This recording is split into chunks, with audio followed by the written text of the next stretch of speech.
40일 특별 새벽기도 오늘 23번째 날 말씀의 제목은 너는 베냐민이다 라는 제목으로 하나님 말씀을 증거하겠습니다. 너는 베냐민이다. 본문의 말씀 창세기 35장 16절로 18절의 말씀을 읽도록 하겠습니다. 그들이 베델에서 길을 떠나 에브랏에 이르기까지 얼마간 거리를 둔 곳에서 라헬이 해산하게 되어 심히 고생하여 그가 난산할 즈음에 산파가 그에게 이르되 두려워하지 말라. 지금 내가 또 등남하느니라 하매 그가 죽게 되어 그의 혼이 떠나려 할 때에 아들의 이름을 베논이라 불렀으나 그의 아버지는 그를 베냐민이라 불렀더라. 아멘. 아멘. 우리 빨간 부분만 다시 읽도록 하겠습니다. 베논이라 불렀으나 이 라헬이 죽어가면서 베논이라고 불렀는데 그의 아버지는 그를 베냐민, 너는 베냐민이다 이렇게 불렀다고 하는 것입니다. 야곱은 이 히말라야 같은 거대한 위기의 산을 하나님의 은혜로 잘 넘어갔습니다. 형 에서에 의하여 일족이 멸망당할 위기에 있었지만 형과 그 일행 400명의 군사들은 무사히 되돌아갔습니다. 그들은 세일산 쪽으로 갔습니다. 그리고 야곱은 또 새롭게 자신의 길을 출발하게 되었습니다. 여기 지도를 보시면요, 자, 우리 지도가 이 영상에서 잘 보이실지 모르겠습니다. 자세히 보시면 보이실 것입니다.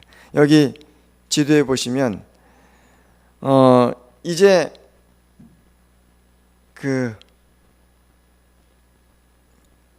브니엘이라고 하는 곳에서 이제 숫곳에 가게 되고 숫곳에서 세겜에 오게 되고 또 세겜에서 베델, 또 베델에서 베들레헴, 베들레헴에서 좀 지나서 이제 에델 망대라고 하는 곳을 지나서 그런 다음에 이제 헤브론에 도착해서 마침내 아버지 이삭을 만나게 됩니다. 이렇게 야곱이 쭉 자리를 옮기면서 장막을 치고 거기서 가축들을 먹이고 그렇게 가지고 이제 마침내 헤브론에 계시던 이삭을 만나는데요. 이 과정이 어떻게 표현이 될까요? 어마어마한 고통의 과정이었습니다. 이제 야곱이 숱한 어려움과 이 위기를 다 건너왔고 이제 좀 평안하게 지내어도 괜찮을 것 같은데요.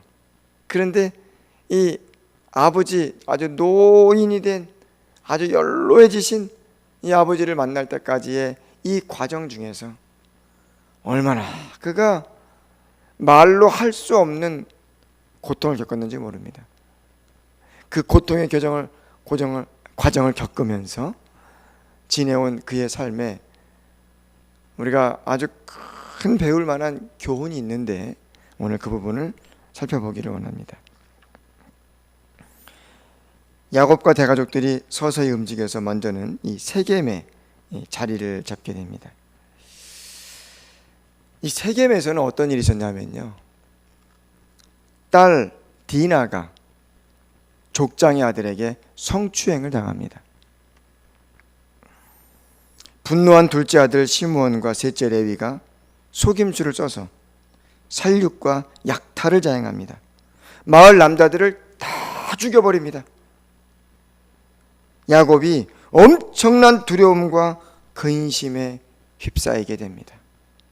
이제 겨우 집안의 가족들 일족이 멸망당할 위기에서 살아남았는데 지금 또 멸망당할 위기에 처하게 된 것이죠. 시므온과 레위가 그 마을 사람들 남자들을 다 죽여버렸으니 그 이웃에 있는 그 족장들이, 주민들이 한꺼번에 쳐들어오면 끝장나는 것이죠. 두려움에 떨었습니다. 아주 깊은 근심에 쌓였습니다. 급하게 세겜을 떠납니다. 그런데 그때 성경책을 자세히 읽어보면 그 고을 사람들의 마음을 두렵게 하심으로, 하나님께서 두렵게 하심으로 그들을 해하지 못하도록 보호해 주십니다. 그래서 그 아픔이 있는 세겜 땅을 지나서 베델에 도착하게 됩니다. 베델에서 하나님께서 다시 한번 야곱에게 나타나시고 약속을 주십니다. 야곱은 하나님을 만났던 그곳에 다시 한번 돌기둥을 세웁니다. 그리고 베델을 떠나 베들레헴을 향합니다. 그런데 이 베들레헴에서 야곱에게 어떤 괴로움보다 더 큰 슬픔이 찾아옵니다. 이곳 베들레헴에서 어떤 일이 있었는가? 이 베들레헴은 이름이 에브라다라 그러죠. 그래서 이제 그 에브라다라고 하는 아주 큰 곳 안에 이제 베들레헴이 있고 또 기럇 여아림이라는 곳이 있고 이렇게 큰 지명입니다. 베들레헴 에브라다 그렇게 말하죠. 근데 이 베들레헴에서 그만 라헬이 둘째 베냐민을 낳다가 난산으로 죽게 됩니다.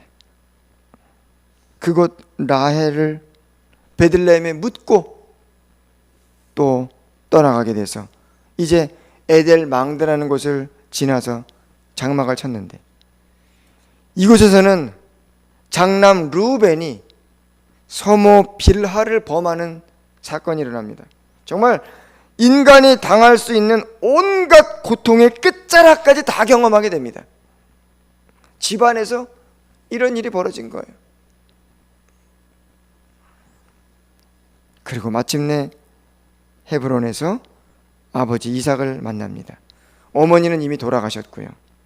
아버지 이삭의 나이는 168세였습니다.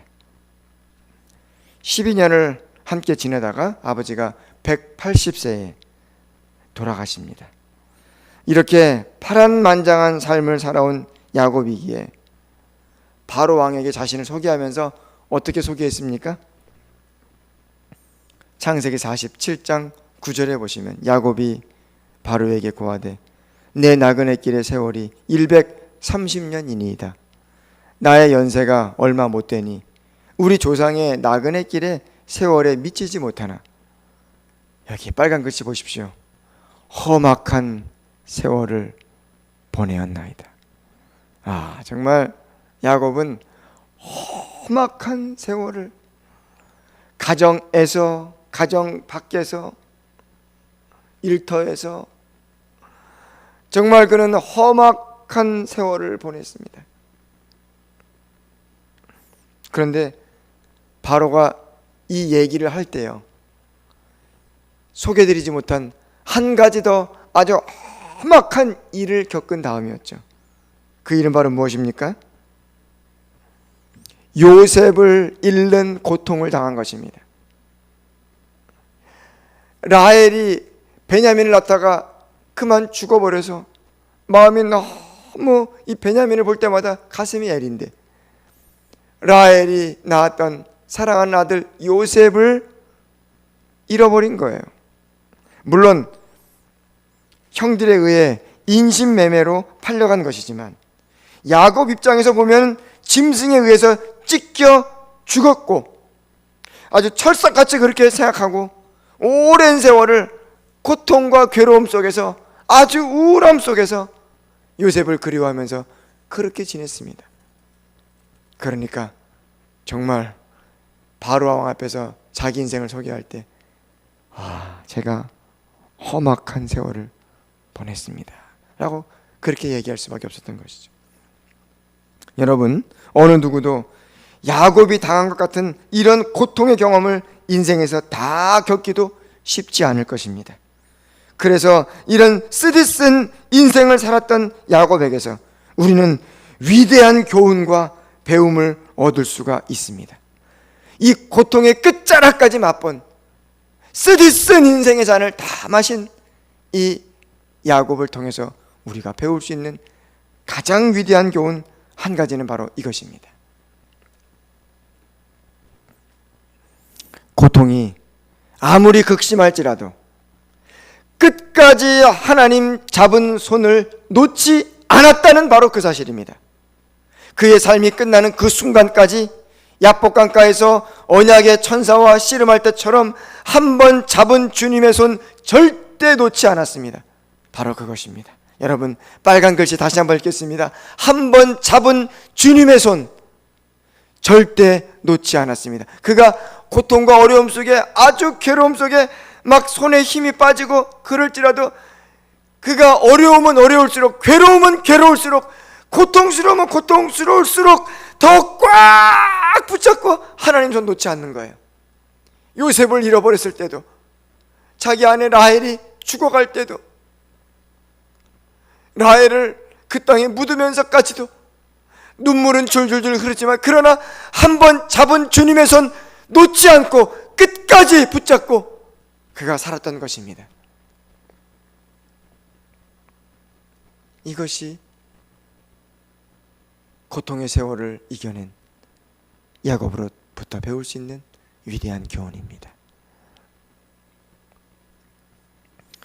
그가 슬픔과 고통의 자리에서 어떻게 또 일어섰는지를 단적으로 보여주는 예가 막내 아들 베냐민에 관한 이야기입니다.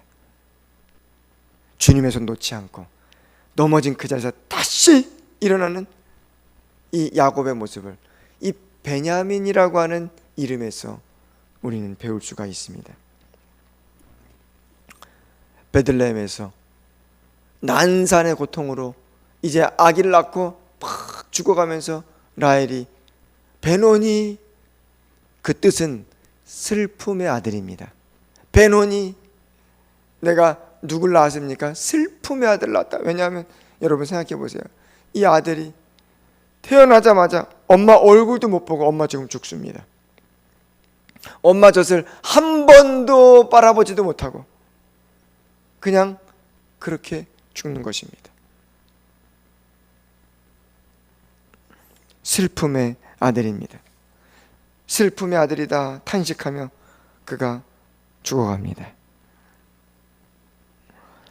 요셉을 낳고 둘째가 들어섰을 때 너무 기대하고 너무 행복했지만 아이를 낳다가 이렇게 허무하게 죽게 되니 자신도 너무 슬프고 그 자식도 너무너무 슬픈 것입니다.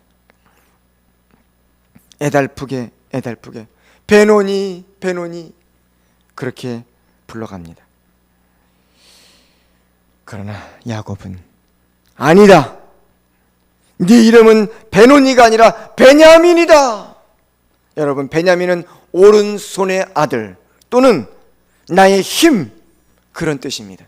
네 이름은 베노니가 아니라, 슬픔의 아들이 아니라 나의 힘이다, 오른손의 아들이다. 이렇게 바꾸어서, 비슷한 발음이지만 그가 바꾸어서 불렀습니다. 믿음의 사람은 믿음의 말을 하는 사람입니다. 마음이 바뀌면 제일 먼저 바뀌는 것이 바로 말입니다. 베노니를 베냐민으로, 비슷한 발음이지만 완전히 다른 의미로 바꾼 야곱처럼 우리도 그렇게 되기를 소원합니다. 비슷한 발음, 다른 의미. 여러분, 죽겠네 어이구, 코로나 때문에 죽겠네, 더워서 죽겠네 하지 말고 죽게 있네 라고 하시면 얼마나 좋겠습니까? 여러분, 그것이 곧 베노니를 베냐민으로 바꾸는 믿음의 말이 아니겠습니까? 코로나 때문에 죽겠네 하지 마시고, 코로나, 그래, 죽게 있네.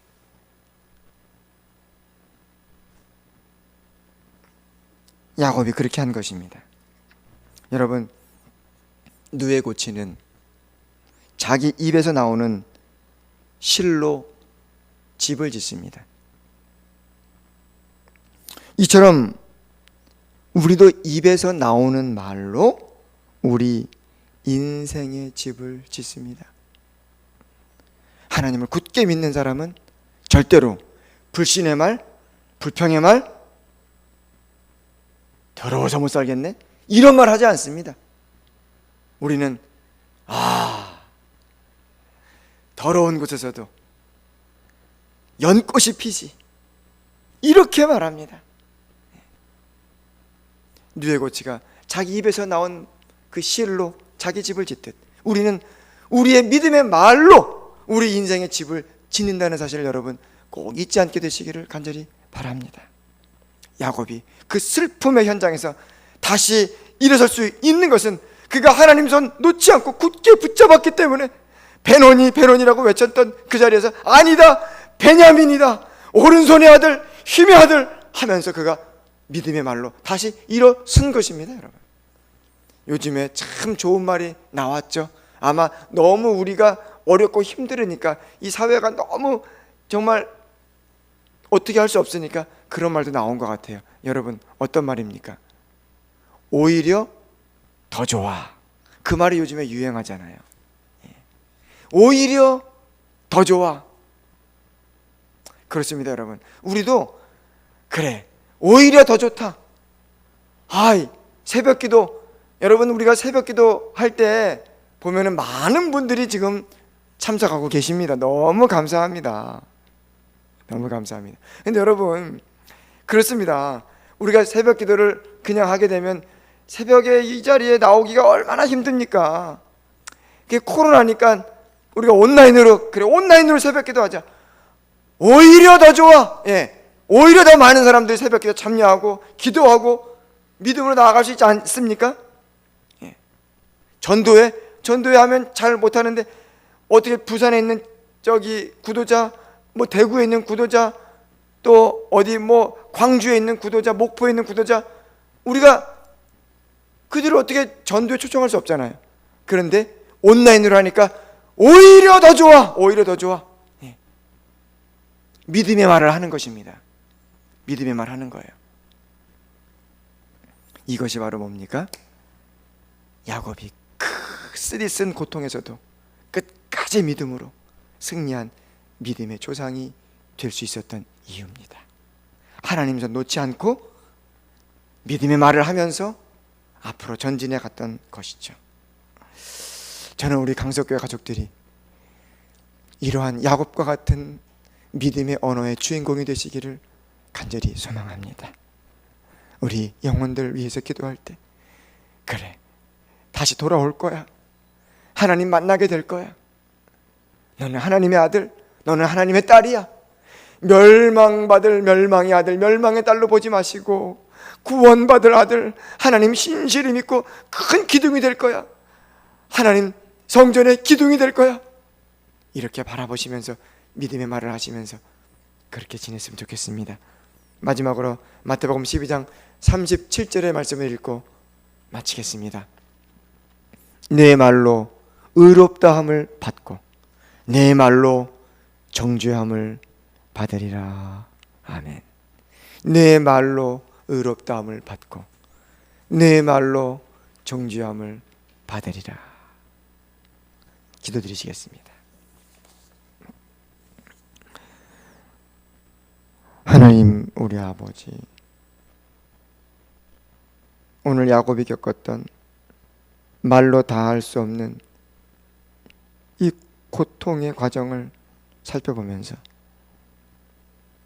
우리가 다시금 큰 은혜의 기별을 듣게 하시니 감사합니다. 아버지 하나님, 야곱이 한 번 잡은 주님의 손, 그 야복 강가에서 브니엘에서 한 번 잡은 주님의 손, 어떤 고통의 순간에도 놓지 않았던 것처럼 우리들도 주님의 손 놓지 않게 하여 주시옵소서. 넘어진 그 자리에서 다시 일어서게 하여 주시옵소서. 아버지 하나님, 그래서 우리의 언어가 주님을 믿음으로 바뀌어지게 하여 주시옵소서. 베노니라 할 때 아니다, 너는 베냐민이다 얘기할 수 있는 믿음의 언어의 주인공이 되게 하여 주시옵소서. 오히려 더 좋다라고 얘기할 수 있는 믿음의 언어의 주인공이 되게 주시옵소서. 죽겠네가 아니라 죽게 있네라고 얘기할 수 있는 믿음의 사람들 되도록 우리 모두를 축복해 주시옵소서. 오늘 하루도 주님 인도해 주시고 우리가 주님과 동행하는 하루가 되게 하시고 우리가 영혼들을 위하여 그들이 돌아오기를, 주님을 만나기를 위하여 기도할 때 주의 성령께서 우리 심령 속에 기름 부어주시고 성령께서 말할 수 없는 탄식으로 우리를 대신하여 간구하여 주시옵소서. 주님의 은혜 참으로 감사드리오며 우리의 주님 예수님의 성호 받들어 간절히 기도드리옵나이다. 아멘.